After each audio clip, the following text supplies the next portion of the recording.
Hi guys, welcome to my YouTube channel. I am Tembi and thank you for joining me. If this is the first time that you are coming into this channel, whether you are referred by someone else or it came through a search button, welcome. And I hope that you're going to like this content. If you do, you can subscribe and hit that like button in this video and hit that bell notification so that you get to know whenever I put something out there. Today I wanted to speak about something that is common, that is across board, no matter who you are, gender, nationality, color, whatever, even if it's faith, that if there is one thing that we have in common is at some point in our lives we have to go through a season of heartbreak or of loss, whether this is due to someone's life being taken away or this is due to a loss of a job. We know that we are going through a season in our lives or in our nation where people are losing jobs. And what I've seen and have realized as I, with my experience and with therapy as well, is that pain is just pain.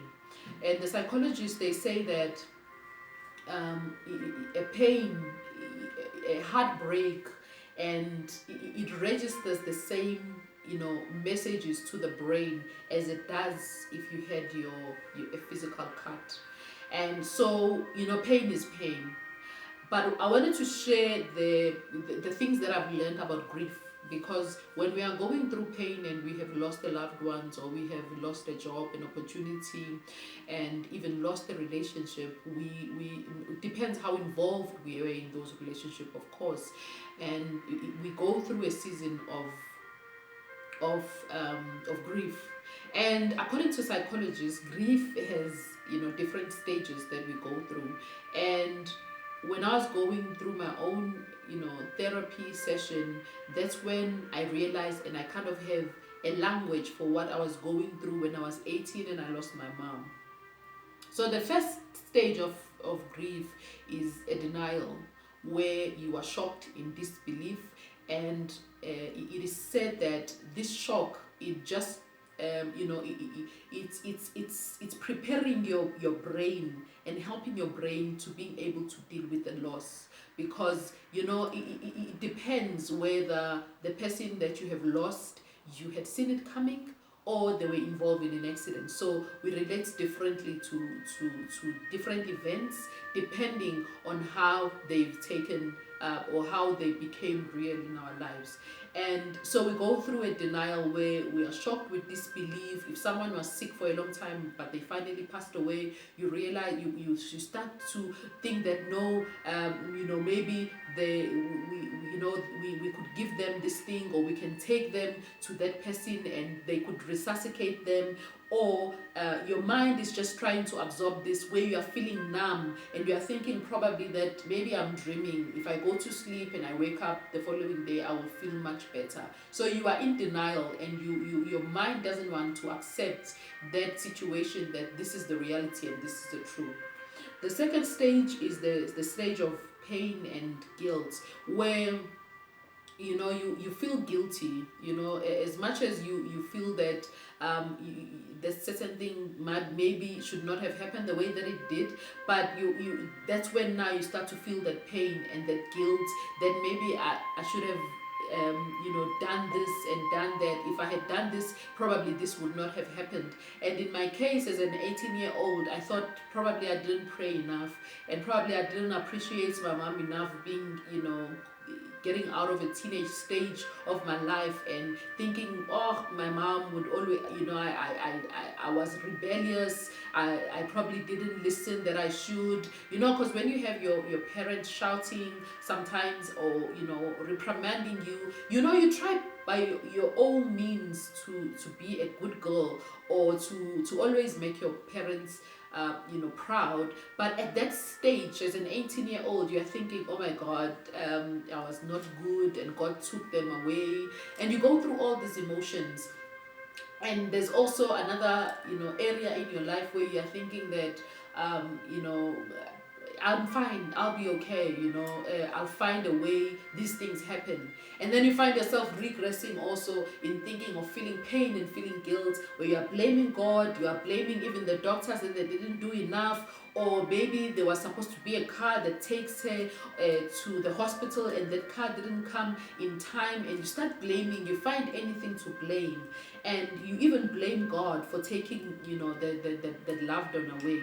But one thing that I have learned also to realize is that when you are going through that pain and that season, one thing that you do not want to do is to find substitutes for your pain. You want to sit with your pain and feel how it feels like, and feel it, in your core, instead of finding ways and things where you're going to fill that void, whether it's alcohol, abusing drugs, or even abusing your body.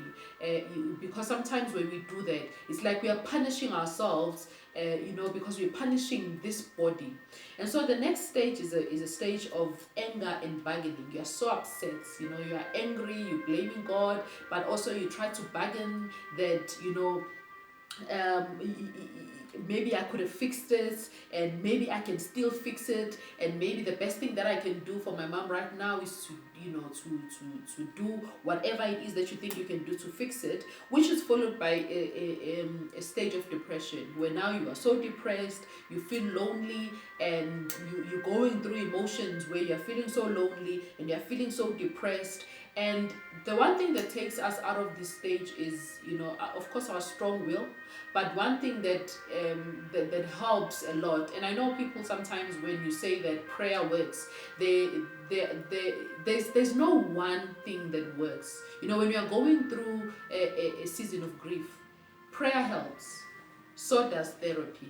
So does finding ways of getting out, in where you have to go out in self-care, where you kind of have to distract yourself, because life still has to go on. Like, you still have bills to pay, and you cannot show up at your work or show up in life with that dark cloud over your head. So you kind of have to bargain with life and find ways where you can find an escape, because you still have to live and you still have to. So being depressed, if there's one thing that lifts the cloud over your head, is finding a song, and singing and praying, and even finding ways of how you tell your mind and tell yourself a different story, of how your life can improve. The last stage, which is by no means the final stage, because when we deal with grief and we deal with situations in our lives, if there's when you're happy or when you're sad,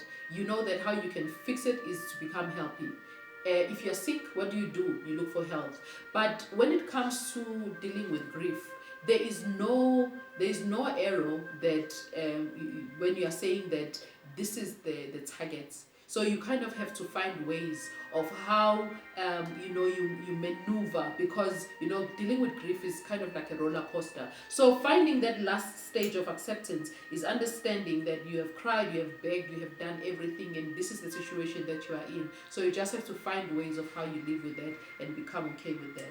And so that's what I wanted to share with you, that there are certain things that we go through in our lives, and understanding grief and helped me that when I dealt with my grief at an older stage in my life, like 2015, it was much more different, because I had the knowledge and I had the language of what it is that I was going through. Not that it made it easier or it made it less painful, because pain is just pain, but at least I had a language. And when I found myself depressed for more than 2 or 3 days, then I know that I need to get up and maybe go for a run and do other things that's going to help me to grow.